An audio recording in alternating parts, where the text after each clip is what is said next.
chers collègues. Donc je suis aujourd'hui très heureux d'ouvrir officiellement les premières rencontres culturelles du CPF.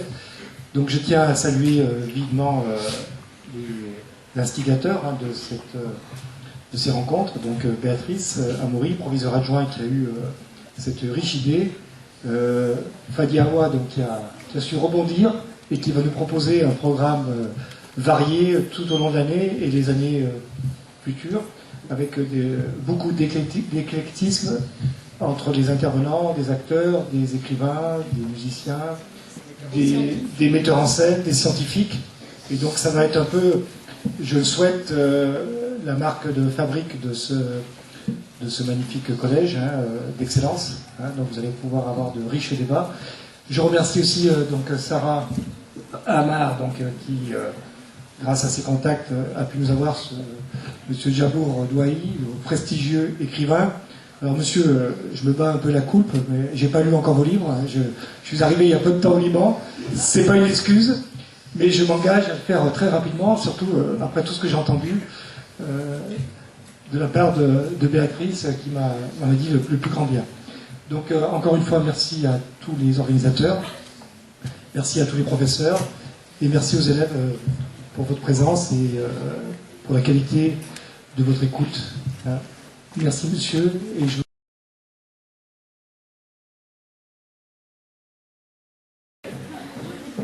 صباح الخير. صباح النور. حقيقة أنا بس بدي أعرف بحدا شغلة شوي بتضحكني، بس رغم هيدا رح أعرف. أمري. شو فيك تقول؟ ما فيك تقول شيء. الموت بين الأهل نعاس، اعتدال الخريف، ري النهر، عين وردة، مطر حزيران، شريد المنازل، وأخيرا حي الأمريكان. مبروك. التعريف ليس الآن سوى إشارة إلى الطريق إلى جبور الدويهي. أما التعريف الحقيقي فهو في قراءة كتبه. يعني ما كتير نعرف وبالآخر ما نقرأ الكتب، هيدا ما بيودي ولا لمحل.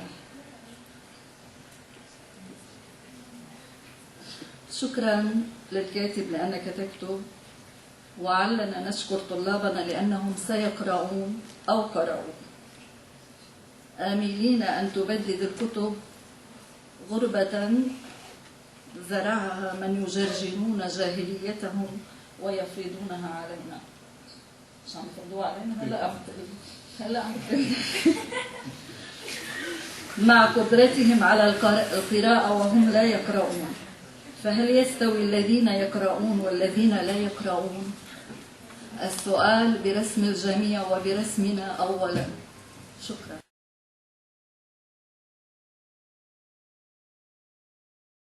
Je vous rappelle sur d'abord l'axe, les répercussions socioculturelles de la guerre libanaise.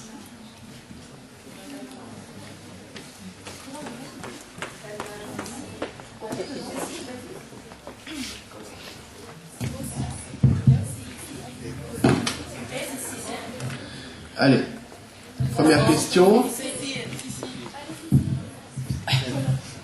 Bonjour. Excusez-moi, je tiens à préciser que le débat ou les questions-réponses peuvent se dérouler en arabe et en français.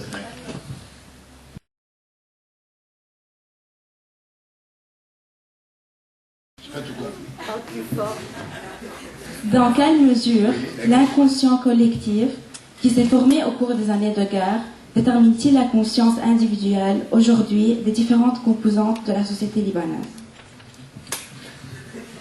À vrai dire, c'est une question psychanalytique que je n'ai pas les éléments pour bien y répondre, mais je vois bien que, ayant personnellement vécu la guerre en entier, ici, je trouve que les retours sur la formation, sur la conscience personnelle, individuelle, sont bien sûr évidentes, et que nos réflexes de guerre nous accompagnent, Mais ce n'est pas toujours dans un seul sens. Ce n'est pas dans le sens de la déprime. Le voisinage de la mort, du danger, peut provoquer, et ça a été souvent dit à propos du Liban, peut provoquer au contraire une réaction de vie, de jouissance, et c'est ainsi que Beyrouth, ou même tout le Liban, a toujours été entre deux images.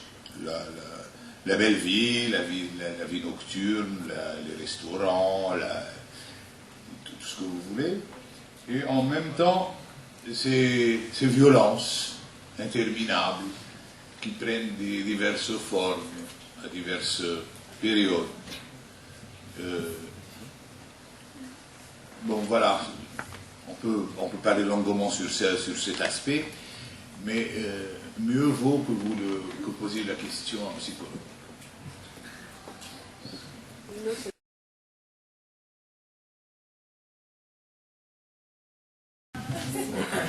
Bonjour.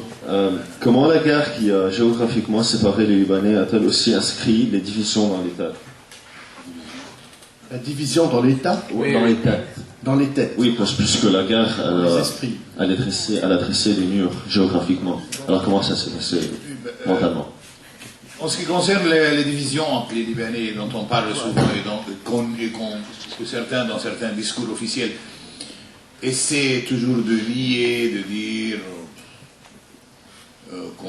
qu'on trouvera toujours moyen de nous rencontrer, de nous retrouver. À mon avis, et d'après mon expérience, la division au Liban a toujours existé. Et elle existe toujours. Elle existe partout. Reste que ce sont des divisions, des manières, des clivages, des identifications, à la rigueur, qui peuvent être vraiment embêtants parfois, du genre, il y a un accident de voiture, certains veulent savoir si la victime de l'accident de circulation est chrétienne ou musulmane. Mais ça depuis longtemps. Je ne parle pas d'aujourd'hui. Reste que ces clivages peuvent être positifs, peuvent créer un enrichissement mutuel, mais quand il y a un cadre de violence qui les fait éclater, ça devient une manière de décomposition de la société et de l'État, ce à quoi nous avons assisté et ce que nous craignons toujours, que nos divisions latentes d'abord prennent un aspect violent, négatif, destructeur. Et au lieu d'être vecteur de diversité et d'enrichissement. Et ça peut exister.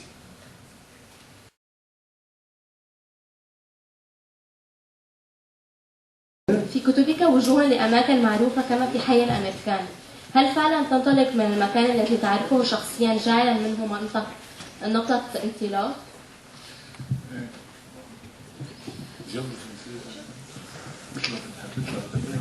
Oui, bien sûr, moi je ne peux écrire un roman qu'à partir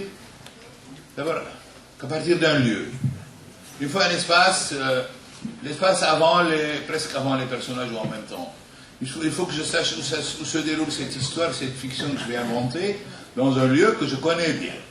Que je connais bien, où j'ai été, que je peux sentir, que je peux décrire.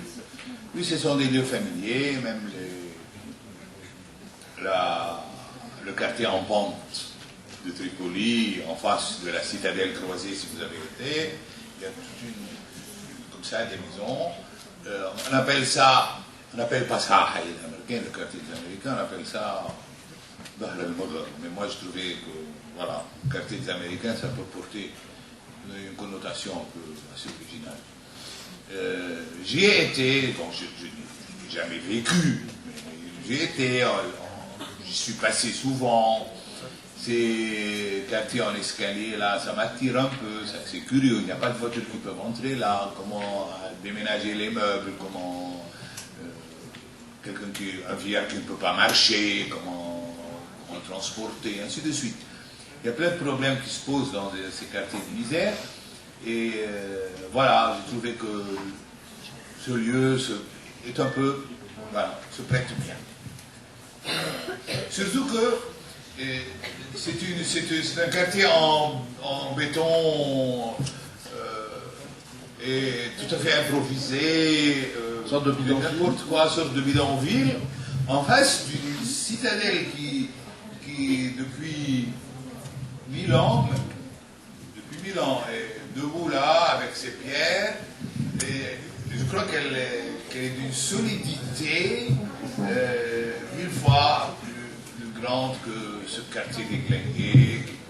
Voilà. Ça m'a beaucoup impressionné, le fait qu'il y ait là deux constructions, l'une face à l'autre. Bien sûr, la citadelle est vide, entièrement vide, il n'y a que les souvenirs des croisés. Et de l'autre côté, c'est le quartier grouille de monde. Voilà, c'est des contradictions de ce genre qui souvent, dans l'espace, me portent à commencer.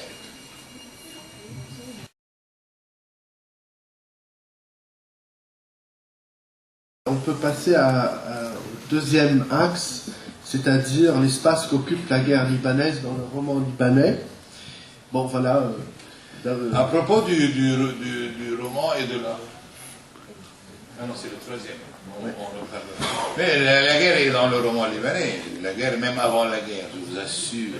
On a traduit dernièrement en français le roman de Tufidus Fawad, Les Meules de Beyrouth. C'était avant la guerre. Mais ça parlait déjà des tensions qui montaient et d'une ville qui était sur le bord d'éclater, qui était Beyrouth. Et depuis, c'est-à-dire avant 75, avant la guerre, la production romanesque libanaise était très rare. Il y avait juste quelques romanciers, bon, très bons, mais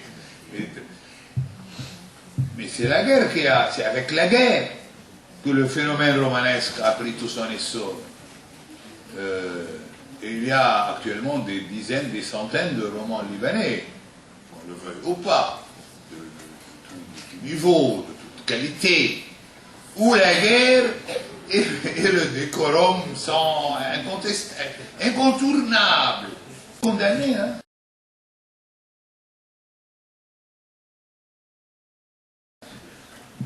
Nous sommes condamnés.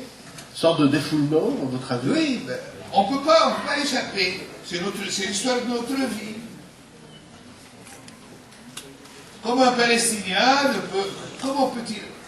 un Palestinien peut-il esquiver la question de l'occupation ou de l'Israélien? Non, il ne peut pas. Là. Toute la production littéraire palestinienne est empreinte de ça. Et nous, on est repris, rattrapés. Si on voudrait s'en libérer, les événements nous y ramènent. Comme vous le voyez.